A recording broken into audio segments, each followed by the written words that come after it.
오늘의 부동산 이슈입니다. 더불어민주당에서 2년 전 논의됐던 시장에 반대로 무산된 적이 있는 표준임대료 법안이 다시 발의된다고 합니다. 이번 법안에는 임대인에게 선택권을 줬다고 합니다.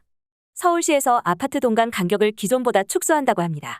서울시에서는 공동주택 건설 시 대지를 효율적으로 활용하고 다양한 경관 창출을 위해 동간거리 기준 개선 내용을 담은 서울특별시 건축조례 개정을 새롭게 추진한다고 밝힌 바 있습니다. 이에 관해서는 부정적인 여론과 긍정적인 여론이 대립하고 있습니다. 어떻게 된 일인지 바로 보러 가시겠습니다. 더불어민주당에서 2년 전 논의됐던 시장에 반대로 무산된 적이 있는 표준임대료 법안이 다시 발의된다고 합니다. 임대보증금 기준을 주택 공시가격이나 실거래가의 60% 이내로 책정하고 이를 도입하는 임대인에게 세제 혜택을 주는 내용이 핵심입니다. 2년 전 발의된 법안과 달리 임대인에게 선택권을 부여해 인센티브를 주는 방식입니다. 19일 국회 국토교통위원회 소속 김두관 더불어민주당 의원실은 부동산 전세계약의 임대보증금을 매년 1월 1일 발표된 주택 공시가격이나 실거래가의 60% 이내로 적용토록 하는 내용의 법안 민간임대주택에 관한 특별법 주택임대차보호법 개정안 등을 추진 중입니다. 재계약 시에도 실거래가의 60% 이내나 해당 연도 주택 공시가격으로 증액을 제한했습니다. 갭투기로 매매가의 80에서 90%를 웃도는 전세가가 매겨지거나 전세보증 임대료가 매매가를 초과하는 깡통전세가 속출하는 현상을 막는다는 취지입니다.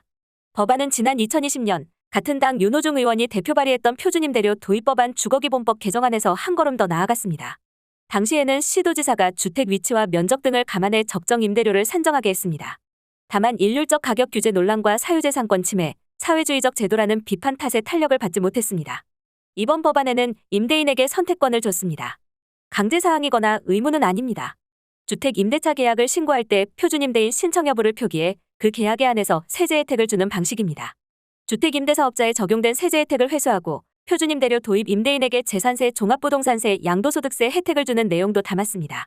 적용 대상은 임대보증금 기준 7억 이하의 모든 주거용 부동산으로 했습니다. 김 의원은 2020년에는 표준이라는 말이 일률적인 규제책으로 인식돼 제대로 된 논의가 되지 못하고 주제가 사장됐다 라면서 이번에 준비한 한국형 표준임대료는 전세제도라는 독특한 주거 방식이 존재하는 우리나라 상황을 고려해 설계된 내용이라고 했습니다. 그는 매년 공시가격을 기준으로 표준임대료를 설정하고 이를 도입하는 임대인에게 일부 세제 혜택을 부여하는 내용이라면서 현실적으로 초기에는 기존 민간임대에 관한 사항과 병행하되 장기적으로 표준임대료 체제로 유도한다는 구상이라고 설명했습니다. 다만 법안이 추진될 경우 기존 임사자 세제 혜택이 줄어들고 표준임대료의 책정 기준의 타당성에 대한 시장의 반발도 예상됩니다. 서진영 공정주택포럼 공동대표는 토지의 공시가격에 대해서도 이의 신청이 많은데 표준임대료 책정의 공정성과 신뢰성을 놓고 갈등이 생길 수 있다 라면서 임대주택의 가격정찰제가 시장경제 원리에 적정한지 위험성은 없는지 여론을 수렴하는 과정이 필요할 것이라고 했습니다. 서울시에서 아파트 동간 간격이 기존보다 축소한다는 소식입니다. 얼마 전 서울시에서는 공동주택 건설 시 대지를 효율적으로 활용하고 다양한 경관 창출을 위해 동간거리 기준 개선 내용을 담은 서울특별시 건축조례 개정을 새롭게 추진한다고 밝힌 바 있는데요. 해당 개정안에 따르면 같은 대지에서 2동 이상의 건축물이 마주보고 있는 경우에는 창문 등이 있는 벽면으로부터 직각 방향으로 건축물 높이의 0.5배, 정동 정남 정서 180도 범위에서 높은 건축물의 주계구부 방향이 낮은 건축물을 향하고 있는 경우에는 낮은 건축물 높이의 0.5배를 띄우도록 개선할 예정이라고 했습니다. 단, 사생활 보호나 재난 상황 등을 고려해 최소 이격거리는 10m를 유지해야 한다고 밝혔습니다. 이번 서울시의 건축법 조례 개정은 지난해 11월 국토부의 건축법 시행령 개정으로 공동주택 단지 내 동간거리 개선안이 발표된 이후 조례로 위임된 사항을 구체화한 것입니다. 또한 해당 조례는 개정 즉시 적용되는 것으로 전해졌습니다. 이전까지는 동간 이격거리는 기존 높은 건물 높이 0.6배, 낮은 건물 0.8배 중 긴 쪽만큼 띄어야 했습니다. 이번 건축법 조례에 따르면 동간거리가 낮은 건물에 0.5배만 띄우면 된다는 특징이 있습니다. 이에 건설사에서는 아파트 동간 간격을 좁힐 수 있으므로 대지를 좀 더 효율적으로 사용할 수 있게 돼 대체로 환영하는 분위기라고 합니다. 서울시에서는 단지 간격이 다소 좁아지는 단점이 있지만 대신 남는 구역에 공원이나 입주민을 위한 편의시설을 지을 수 있고 기존의 획일적이었던 형태 또한 이번 조례 개정으로 보다 창의적이고 다채롭게 바뀔 수 있는 장점이 있다고 전했습니다. 다만 수요자의 반응은 다소 부정적인 편입니다. 동간 이격거리가 줄어들게 되면 일조권이나 조망권에서 입주민들이 손해를 볼 수 있기 때문입니다. 실제 포털 사이트 반응이나 부동산 커뮤니티에서도 이와 관련한 우려를 쉽게 찾아볼 수 있었습니다. 네티즌 중에서는 사생활 침해가 심각해질 수 있다 라는 의견부터 지금도 닭장인데 앞으로 신축들은 벌통 아파트가 되겠다 라는 의견, 건설사에게만 좋은 일 시키는 격. 그리고 아파트가 향후 기피 대상이 될 수도 있다. 라는 등 다양한 의견을 찾아볼 수 있었습니다. 또한 모 네티즌은 동간 이격거리가 줄어들면서 앞으로는 이젠 아파트 동간 거리가 얼마인지 거리가 먼 곳이 더 인기를 끌 수 있을 것. 이라는 의견도 눈길을 끌었습니다.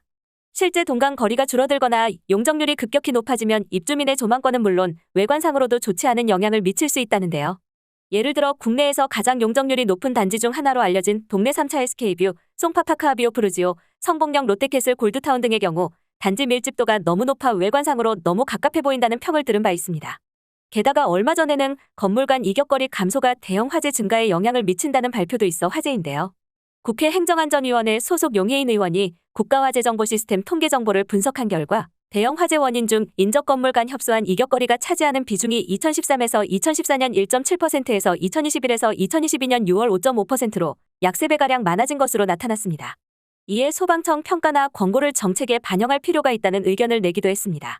반면 동간거리로 용적률이 완화되면 재건축 단지의 경우 사업 수익이 지금보다 현저히 높아질 수 있다는 의견도 있어 주목할 만합니다. 지난 2009년 서울시가 건축조례를 개정하며 동간거리를 건물 높이 1배에서 0.8배로 줄이면 용적률 증가는 약 50%, 그 절반인 0.5배로 낮추면 용적률은 무려 85%나 늘어날 것으로 나타난 바 있습니다. 부동산 R114에 따르면 서울 아파트의 평균 용적률은 1991에서 2000년 준공된 아파트는 254.8%, 2001에서 2010년 아파트는 221.6%에 달했습니다. 문제는 재건축 연합을 앞둔 1991에서 2000년 준공 아파트입니다. 이들 아파트의 경우 용적률을 300%로 올려도 사업성이 좋지 않아 향후 재건축이 제대로 실행되지 않을 경우 지역 주거 개선에 문제가 될 수 있습니다. 이에 수많은 단지들은 재건축 시 동간거리나 용적률 완화를 통해 사업 진행을 더 원활하게 할 수 있을 것이라는 기대를 품고 있습니다. 이처럼 동간거리 완화는 무엇이 더 좋다, 나쁘다라고 분리해서만 생각할 순 없는 문제라고 합니다. 정부 역시 규제 완화만 동시에 입주민들이 우려하고 있는 공개공지 확보, 공원 또는 교육시설 등의 확충으로 주거 질을 높이기 위한 보완책을 마련해야 할 것으로 보입니다. 사업 수익성과 효율성을 높이면서도 주거질도 높은 주거시설이 보다 다양하게 늘어나기를 기대해봅니다. 오늘의 부동산 이슈 네티즌들의 반응을 살펴보며 마치겠습니다. 여러분들의 의견도 댓글로 남겨주세요. 아직도 정신 못 차렸구만. 주택임대차보호법이라고 사회주의식으로 만든 법 때문에 이 지경이 된 걸 아직도 모르니. 미친 집값 천정부지로 올려놓은 놈들 제발 가만히 좀 있어라.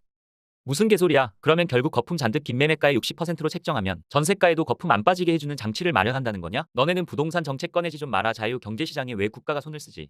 민사니까 집주인이 떼먹고 배째라 나오는데 차라리 전세보증금 떼먹으면 형사처분하는 법안 만드는 게 훨씬 효과 좋겠다. 너희들은 부동산 관련해서 입을 열지 마라. 자격 없다. 민주당 니들은 아무것도 하지 마라. 그게 집값 안정시키는 길이다. 하지마 제발 집값 하락기에 주인들도 보호해줘야지. 올라갈 땐 5% 인상으로 제한해놓고 지금 같이 폭락하면 아무 보호장치가 없으니 세입자만 국민이냐. 이런 규제 법안을 만들기 전 전세보증 제도를 먼저 손봤어야지. 무능하다 진짜. 뒷북이나 치냐? 일도 못한 것들이 잠잠히 좀 있어. 닭장집 지어놓고 헛소리. 어찌 저리 상식 이하의 행동만 하시는지. 전세 살다 월세 사는 나도 기가 찹니다. 전세 대출만 막으면 되는 일을 유유. 말이 되냐 진짜 발상이 왜 그러냐고. 또 부동산 망치려고.